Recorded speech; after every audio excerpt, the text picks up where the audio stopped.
وآلہ وسلم اور صحابہ کرام رضوان اللہ علیہم اجمعین تبوک کی طرف سفر فرما رہے تھے۔ ایک جگہ پر آپ نے قیام فرمایا جہاں پر دو واقعہ پیش آئے۔ پہلا واقعہ تو یہ ہوا کہ صحابہ کرام کے پاس پینے کے لیے پانی نہیں تھا، گرمی کی شدت تھی، پیاس لگی ہوئی تھی اور سفر کٹھن تھا۔ تو جب پانی بھی نہیں، زاد راہ بھی، تو آپ صلی اللہ علیہ وآلہ وسلم نے دعا فرمائی تو اللہ نے بارش برسائی، تو یہ مسئلہ حل ہو گیا۔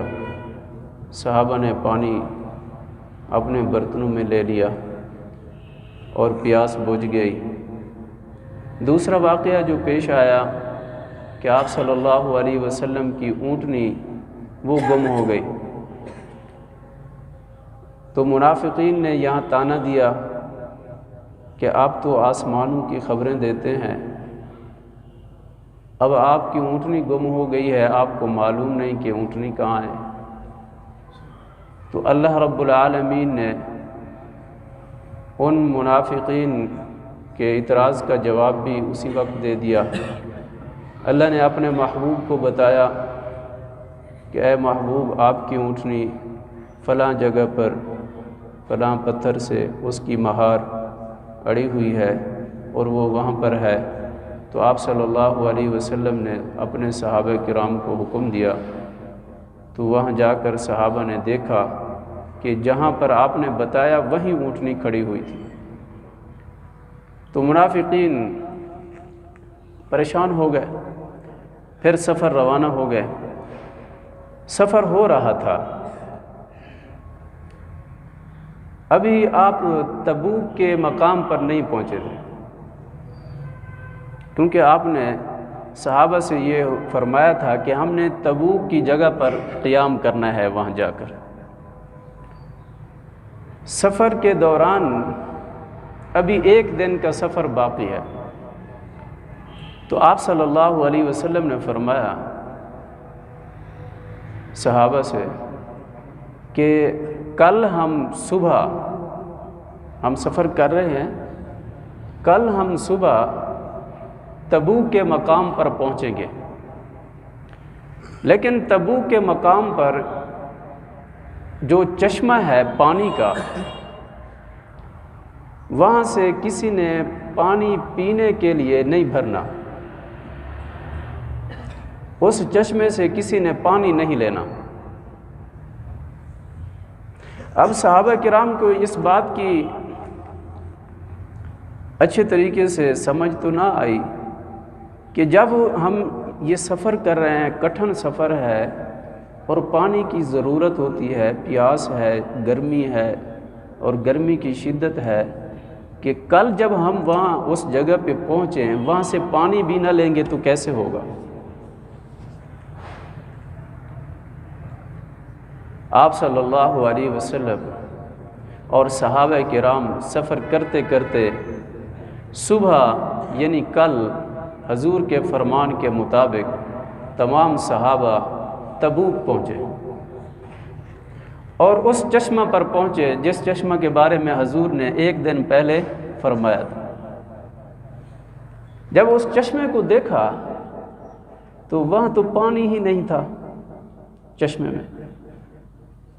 میں پانی ہی نہیں تھا، تھوڑا تھوڑا ایک ایک قطرہ ایسے پانی جو ہے جس سے کوئی فائدہ نہیں حاصل ہو سکتا تھا، نہ پیاس بجھ سکتی تھی۔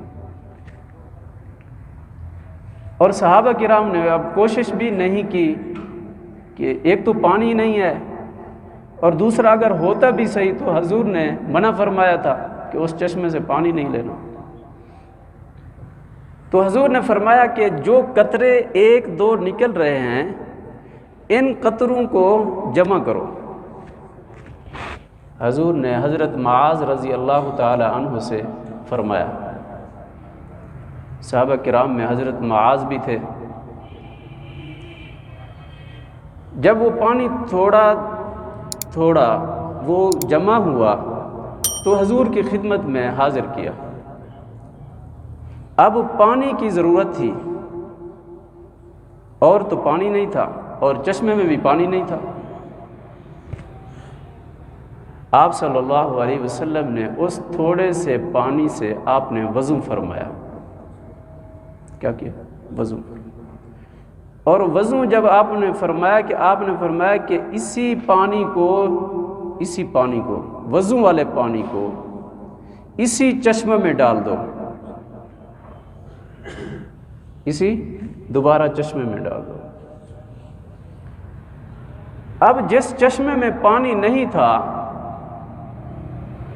ایک قطرہ یا دو قطرے ہی تھے، اور وہ بھی نکال کر صحابہ نے قطرے قطرے نکال کر حضور کی خدمت میں دیے۔ حضور نے ان سے وضو فرمایا، اور آپ نے فرمایا یہی پانی کے قطرے اس چشمے میں ڈال دو۔ جب وہ قطرے پانی کے وضو کے بچا ہوا وضو کا استعمال کیا ہوا حضور کا جب چشمے میں وہ ڈالا تو وہ چشمہ ایسے ابلنے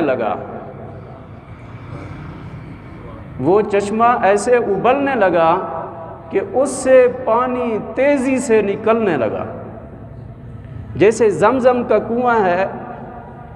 اما ہاجرہ اس دن سے وہ آج بھی زمزم کا کنواں چل رہا ہے، پانی نکل رہا ہے۔ ایسے ہی یہ تبوک کا جو چشمہ تھا، حضور صلی اللہ علیہ وسلم نے جن کے لیے حکم دیا صحابہ کو کہ پانی اس میں ڈالو، تو وہ چشمہ ابلنے لگا اور پانی تیز ہونے لگا، اور اتنی تیز ہونے لگا کہ اب پانی سنبھالا نہیں جاتا۔ اب پانی سنبھالا نہیں جاتا۔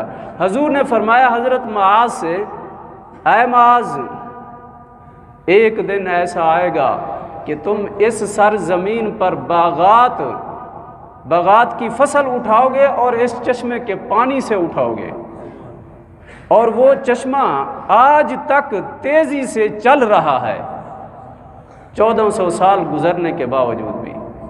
جیسے زمزم کا کنواں آج تک اس کا پانی ختم نہیں ہوا، اور غزوہ تبوک کا وہ چشمہ اگر حاجی حجاج کرام دیکھنا چاہیں آج بھی وہ چشمہ چل رہا ہے، اور اس چشمے کے ساتھ حوض بنے ہوئے ہیں جس میں پانی کو جمع کیا جاتا ہے تاکہ لوگ آ کر کیا کریں؟ استعمال کریں۔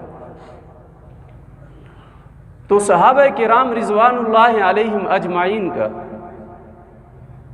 وہاں قیام ہوا، حضور صلی اللہ علیہ وسلم کا قیام ہوا تبوک کے مقام پر۔ جب اس کو پتہ چلا، کس کو پتہ چلا؟ کن کے مقابلے میں آئے تھے صحابہ کرام؟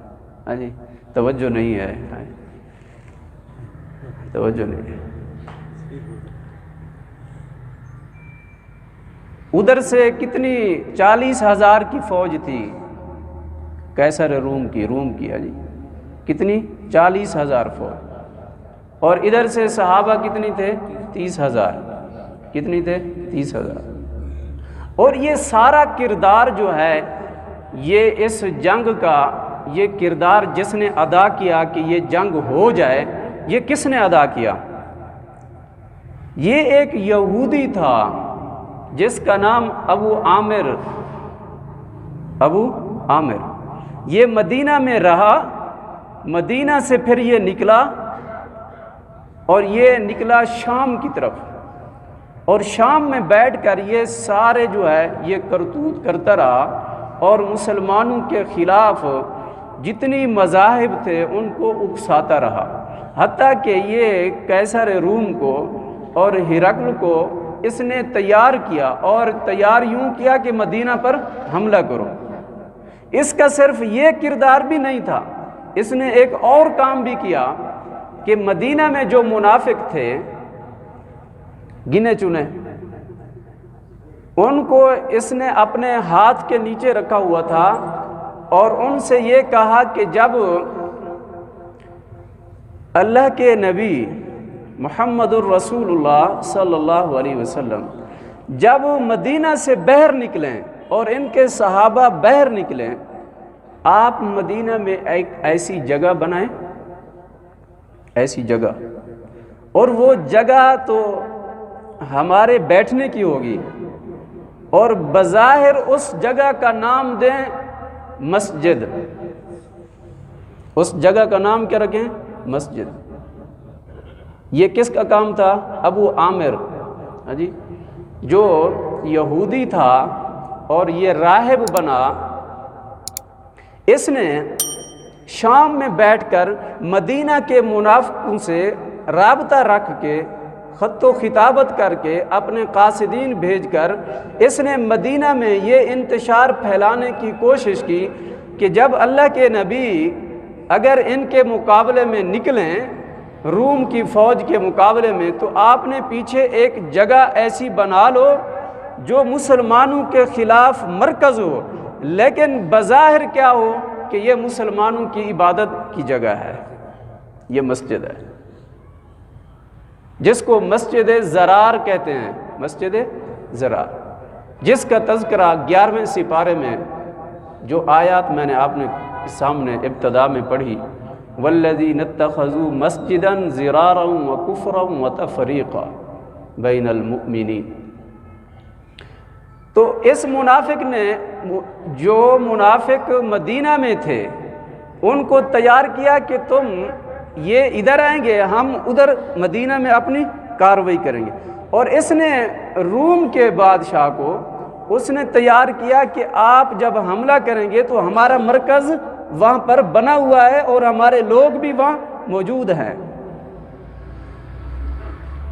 آپ صلی اللہ علیہ وسلم تبوک کے مقام پر قیام فرمایا۔ اب ادھر سے ان کی فوج 40,000 کی، وہ ڈر گئی، اللہ نے روب رکھا۔ حضور نے اس جگہ پر 20 دن قیام فرمایا۔ کتنی دن؟ 20 دن، لیکن مخالف کو جرت نہ ہوئی کہ مقابلہ کرے، اگرچہ اس کے پاس لاکھوں کی تعداد میں فوج تھی اور اس نے مقدمۃ الجیش کے طور پر 40,000 کا دستہ آگے بھیجا، لیکن جرت نہ ہوئی کہ مقابلہ کریں۔ آپ صلی اللہ علیہ وسلم 20 دن وہاں قیام فرمایا۔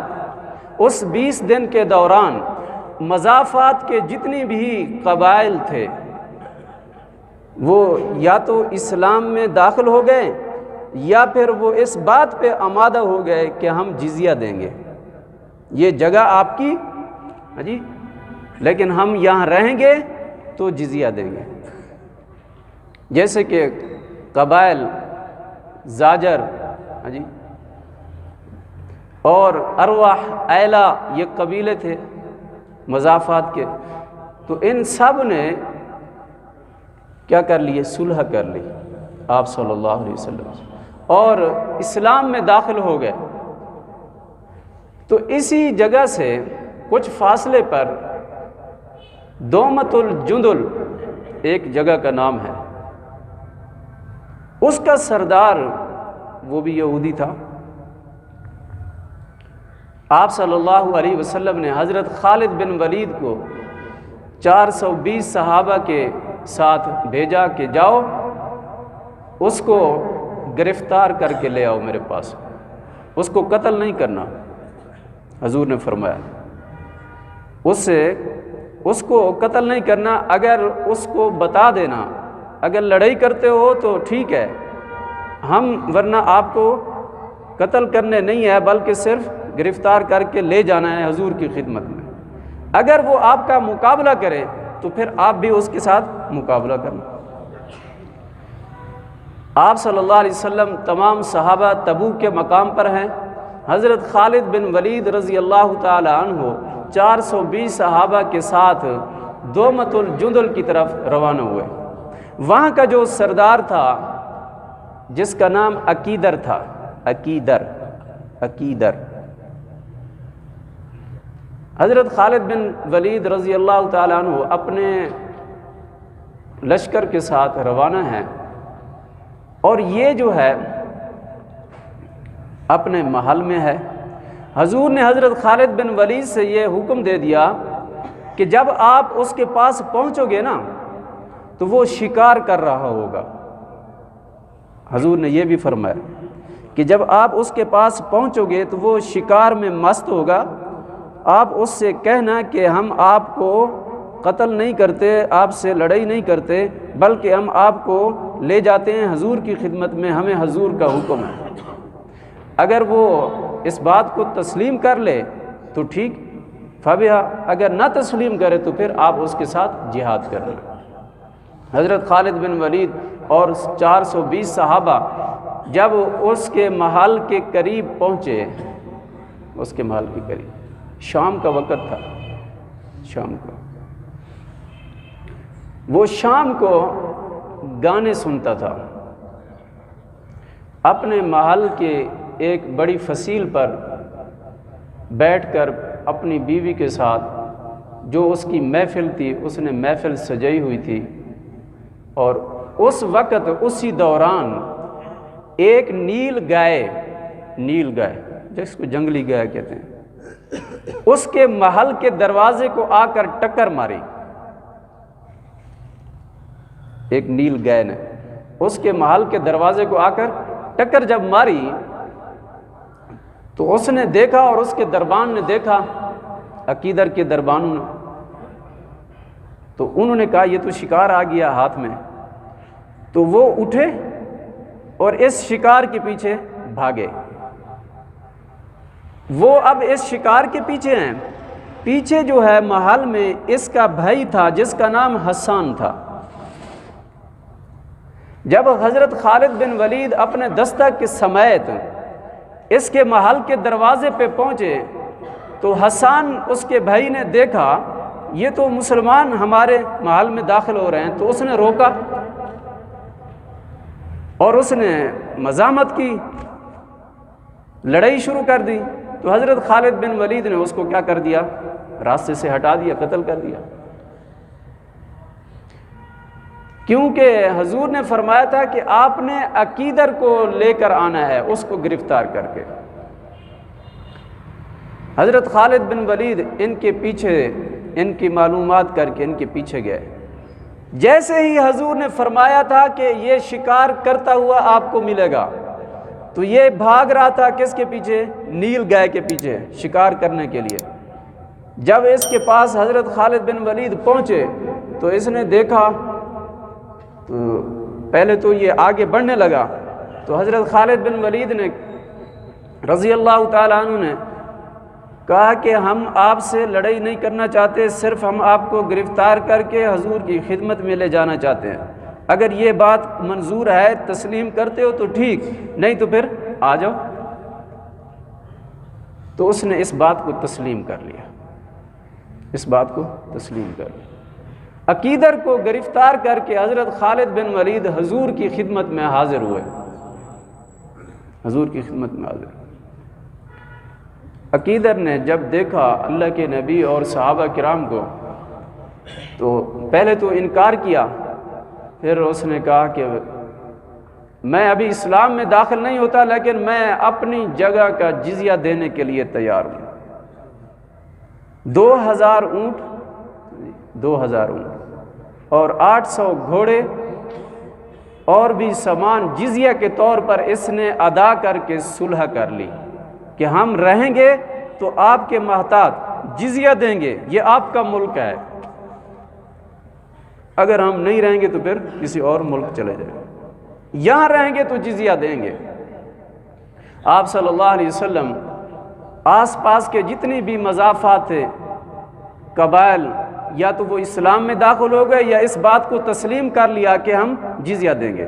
آپ صلی اللہ علیہ وسلم 20 دن کے بعد تبوک کے مقام سے واپسی مدینہ کی طرف تشریف لے آ رہے تھے، ابھی مدینہ نہیں پہنچے تھے۔ مدینہ سے پہلے ایک جگہ ہے وادی آوان، وادی آوان، 1 گھنٹے کا یہاں پہ سفر ہے مدینہ سے وادی آبان کا، تقریباً 1 گھنٹے کا سفر ہے۔ جب آپ صلی اللہ علیہ وسلم اس جگہ پر پہنچے تو اللہ نے فرمایا اے محبوب آپ مدینہ پہنچ رہے ہو، آپ جب مدینہ سے روانہ ہوئے تھے آپ کے پاس چند لوگ آئے تھے کہ ہم نے مسجد بنائی ہے، آپ اس مسجد میں آ کر ایک دفعہ نماز پڑھا دیں۔ ہم نے وہ مسجد بنائی ہے معذور لوگوں کے لیے، تاکہ جو معذور بیمار ہیں لاچار ہیں وہ آ کر اس مسجد میں نماز پڑھیں گے، آپ برکت کے لیے اس مسجد میں ایک دفعہ نماز پڑھا دیں۔ اللہ نے قرآن اتارا، اللہ نے فرمایا اے محبوب لا تقم فیہ ابدا لمسجد، کہ آپ نے اس مسجد میں اب واپس جا کر نماز نہیں پڑھانی، نماز نہیں پڑھانی، بلکہ کیا کرنا ہے؟ اللہ نے فرمایا اے محبوب اپنے صحابہ کو حکم دو آپ کے جانے سے مدینہ میں پہنچنے سے پہلے اس مسجد کو جا کر گرا دیں، اس مسجد کو جا کر گرا دیں اور اس مسجد کو جلا دیں۔ وہ مسجد جس جگہ پر وہ مسجد زرار تھی منافقوں نے بنائی تھی، وہ مسجد زرار جس کو اللہ کے نبی نے گرایا، صحابہ کرام نے گرایا اللہ کے نبی کے حکم سے اور جلایا، وہ ایسی جگہ ہے آج تک وہ جگہ ویران ہے۔ دیکھ لینا جا کر قباء جو محلہ ہے، قباء محلہ جہاں پر مسجد قباء ہے، جس کو حضور صلی اللہ علیہ وسلم نے پہلی مسجد مدینہ میں جو بنائی مسجد قباء تھی۔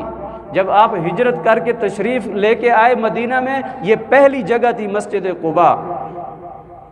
مسجد قباء کے فاصلے پر جہاں مسجد زرار بنائی گئی تھی، جس جگہ کو اس جگہ کو گرایا گیا اور جلایا گیا، وہ آج تک ویران ہے۔ حضور صلی اللہ علیہ وسلم نے جب مدینہ پہنچے، ٹائم بہت ہو گیا،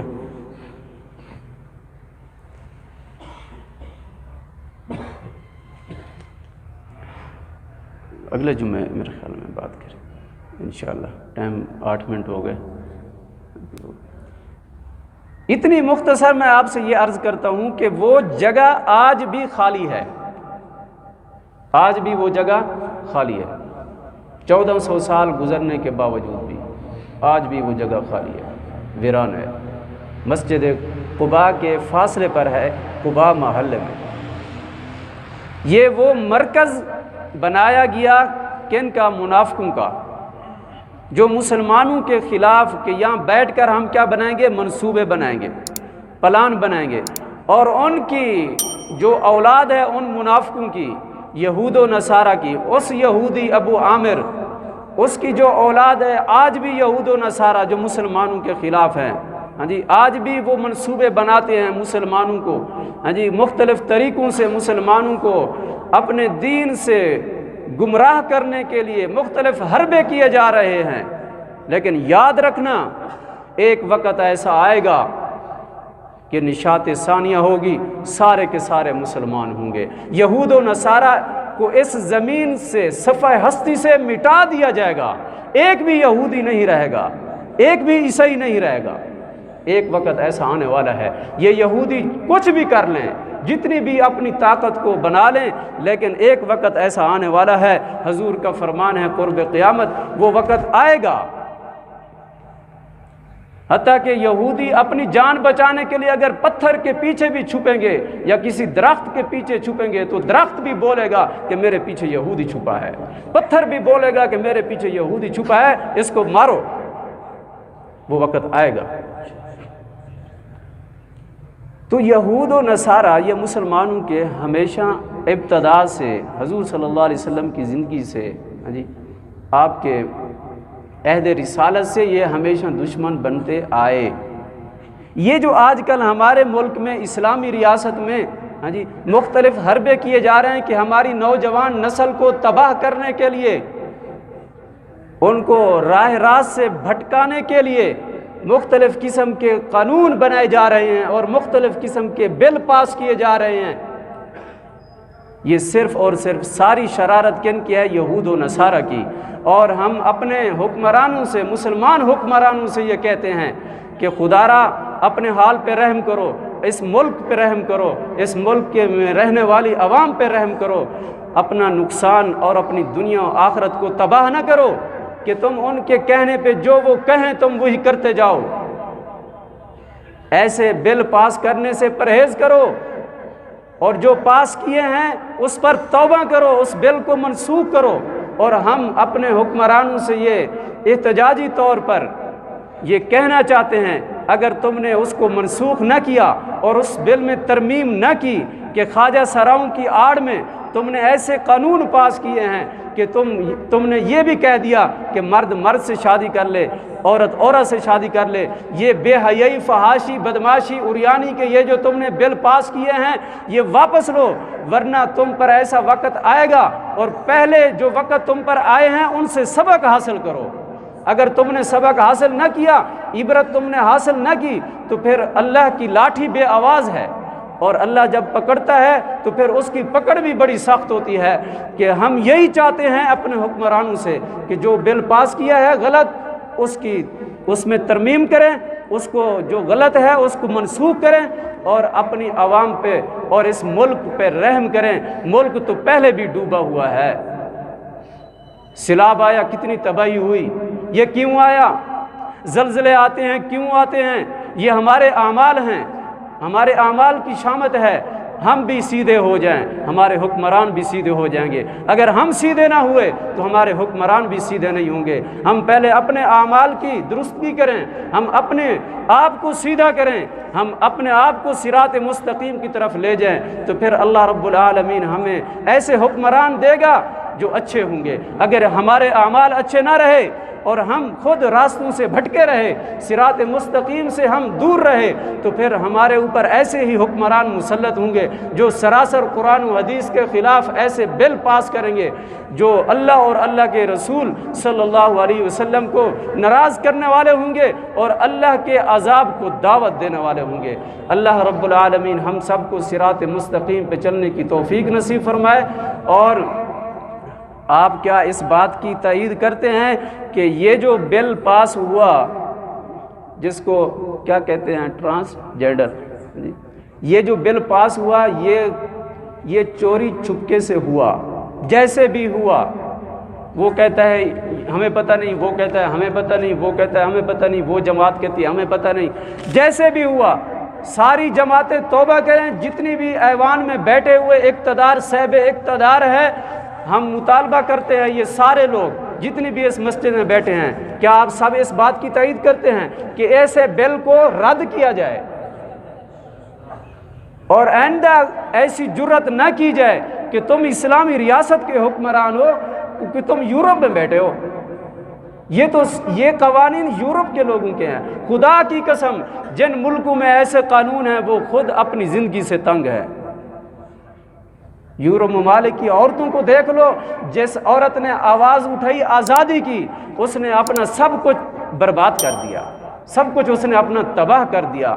جس نے آزادی کی آواز لگائی اس کی نسبت بیوی کی ختم ہو گئی، اس کی نسبت بہن کی ختم ہو گئی، اس کی نسبت اپنے سسر کی، اپنی ماں بہن کی ساری تمیز ختم ہو گئی جب اس نے آزادی کی آواز لگائی۔ تم ہم مسلمانوں کو کس طرف لے کے جا رہے ہو؟ ایسے بل پاس کر کے مسلمانوں کو راستے سے ہٹانا چاہتے ہو، مستقیم راستے سے، جس پر اللہ اور اللہ کے رسول صلی اللہ علیہ وسلم اور صحابہ نے قربانیاں دی ہیں۔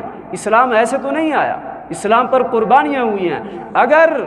اگر یہ باز نہ آئے حکمران تو پھر علماء اور اس پاکستان کی عوام اس بل کے خلاف آگے آئے گی اور تم کو مجبور کرے گی۔ ہم اپنے حکمرانوں سے کہتے ہیں، پھر اس مجبوری پر تمہیں ذلت بھی ہوگی، رسوائی بھی ہوگی۔ اس ذلت اور رسوائی سے اگر بچنا چاہتے ہو تو پھر اس بل کو ختم کر کے جو صحیح قرآن و حدیث کے مطابق ہو وہ بل پاس کرو، کیونکہ یہ اسلامی ریاست ہے، کوئی بل بھی قرآن و حدیث کے مخالف نہیں پاس ہو سکتا۔ اللہ ہم سب کو توفیق نصیب فرمائے۔ وآخر دعوانا ان الحمد للہ۔